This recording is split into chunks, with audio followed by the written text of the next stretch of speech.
Those self-righteous Christians have been a pain in our asses for so long. And you don't get any of the old school Republicans like Dick Cheney, who wasn't an uber religious motherfucker, who was this, war hawk, actual fiscal policy type conservative. You don't see them hardly anymore. And it seems like those ideologies are starting to bump heads within the Republican Party. Liz Cheney, the GOP, is at a turning point, she says. Now, we're going to read excerpts from her op-ed for the Washington Post in this Axios article. Dick Cheney just likes to shoot his friends on his hunting trips. I wonder what that dude had on him, or what that dude wanted to speak up on or something. Cause I don't. And I've seen the dude give interviews and shit, and he claim it was a fucking accident. I wonder though, fucking Cheney is an evil motherfucker. But to catch you up on what is going on with Liz Cheney, a story broke in the last day or two that we are in for a vote in the House Republican caucus that is going to remove her from her leadership position inside the GOP. So facing this vote that is actually, it's going to go through, Kevin McCarthy, the House minority leader, was caught on a hot mic saying that she's toast. So it looks like she is absolutely going to get removed from leadership in the GOP. So she wrote an op-ed for the Washington Post.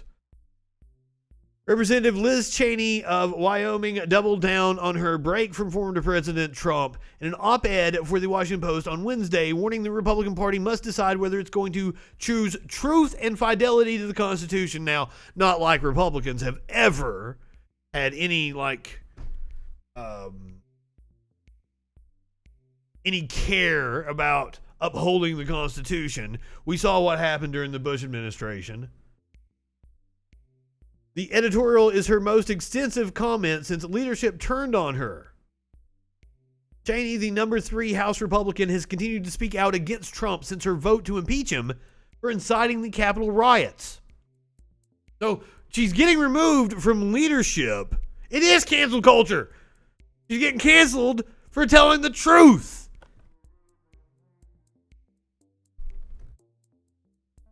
Trump and House Minority Whip Steve Scalise have publicly endorsed Representative Elise Stefanik to replace Cheney.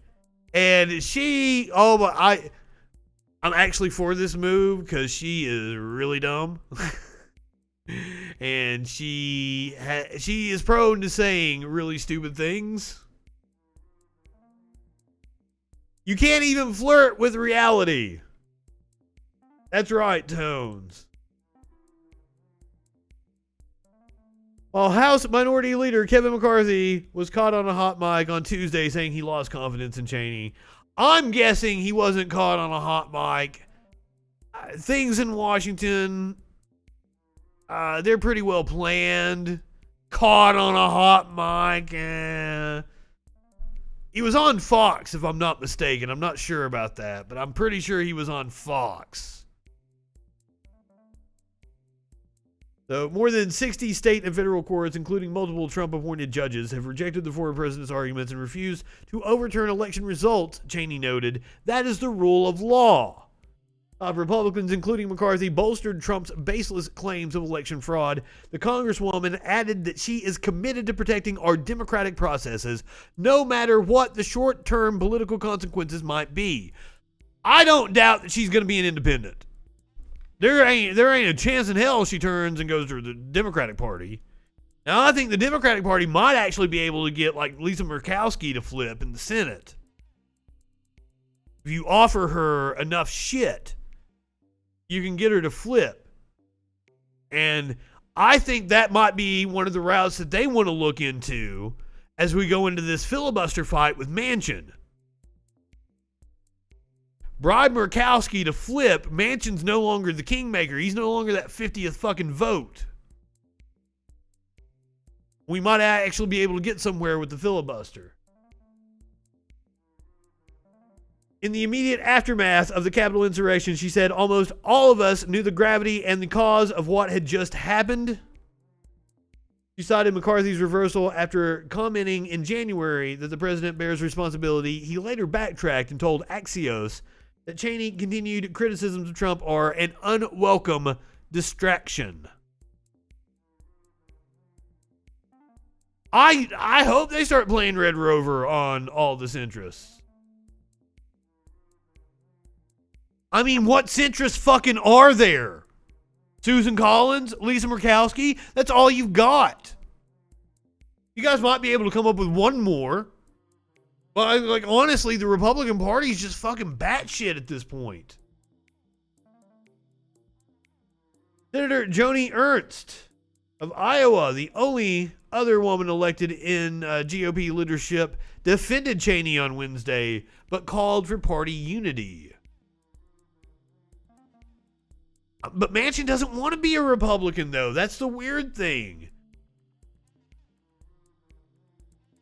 I could never see him flipping and going to the Republican Party. Which is like he voted with Trump 70% of the time.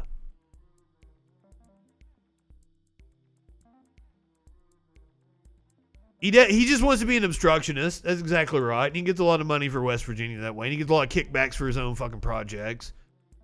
Like the fucking minimum wage thing. It turned out that like he owns a fucking hotel. Most of the staff is minimum wage. That's why he's against the minimum wage. He's straddling the fence because he is in one of the absolute reddest states. I mean, I'll give him that. He is a Democratic senator from fucking West Virginia, which was like a plus 40 something state for Trump. So,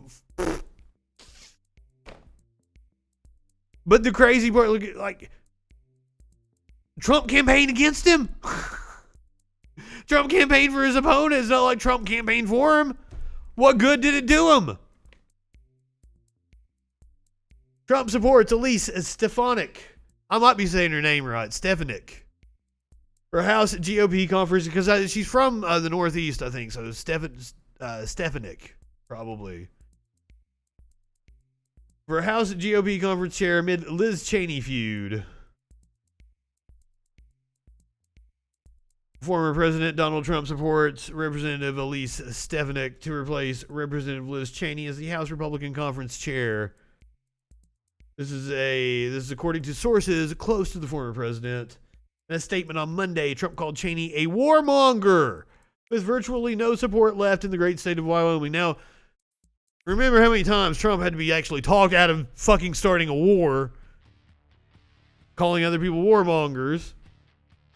And he repeated his past false statements that the 2020 presidential election was stolen, of course. Stefanik, a Republican from New York, has been making calls to gin up support for a challenge to Cheney. Fox News confirmed this week that she has gained the support of top House Republicans as well, including Minority Whip Steve Scalise.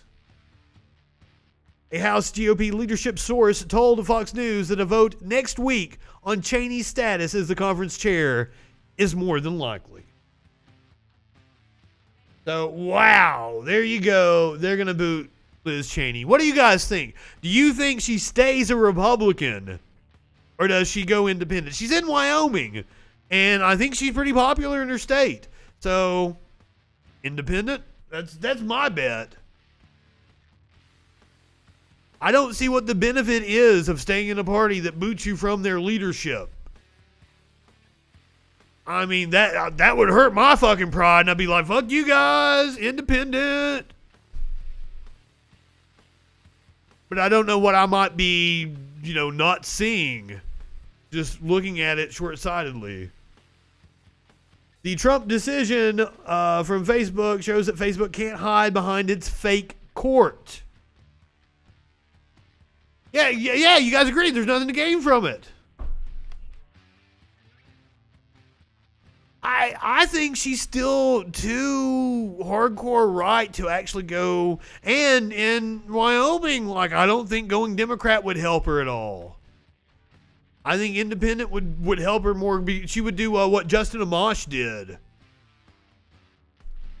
Is he still in Congress or did he lose? I think he might have lost after he went independent.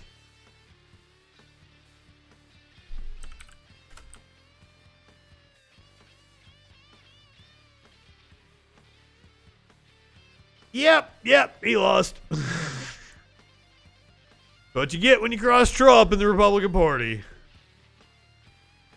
Back in May 2019, Mark Zuckerberg thought he had cracked it, facing increasing calls to censor voices like Donald Trump while simultaneously being accused of shadow banning conservative voices. Zuckerberg decided to punt.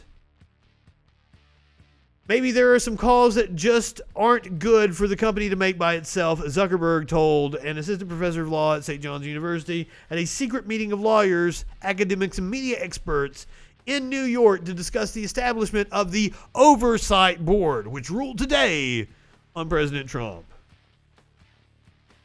Not only did the Oversight Board fail to make a decision in its highest profile case to date, remember, we thought we were all getting a decision on whether he was going to be permanently banned today.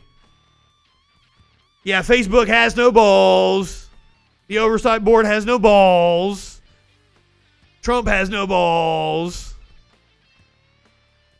Not only did the Oversight Board fail to make a decision in its highest profile case to date, whether former President Donald Trump should be permanently banned, but it punted the decision straight back to the desk of the Facebook CEO. The Oversight Board has been criticized from all sides for being an overtly self-important, quasi-independent arm of one of the most powerful companies in the world. Now, this is a Vice article if you're listening to the podcast version. Facebook has tried to say the board is not Facebook's Supreme Court, but in form and function, it is very similar to a court, with a group of unelected experts issuing quasi-legal decrees with docket numbers and legal-ish reasonings for its decisions.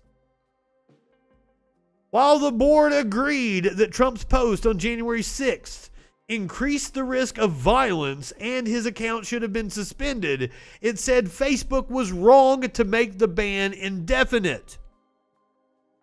Technically, they didn't make the ban indefinite. They were kicking the can down the road to the Oversight Board. So instead, it sent the decision about banning Trump permanently back to Zuckerberg. The board insists that Facebook review this matter to determine and justify a proportionate response that is consistent with the rules that are applied to other users of its platform. Well, my Facebook account has been permanently disabled. I certainly didn't incite a riot to try to overturn democracy.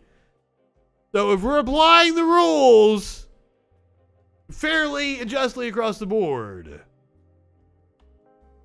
then Trump should be banned.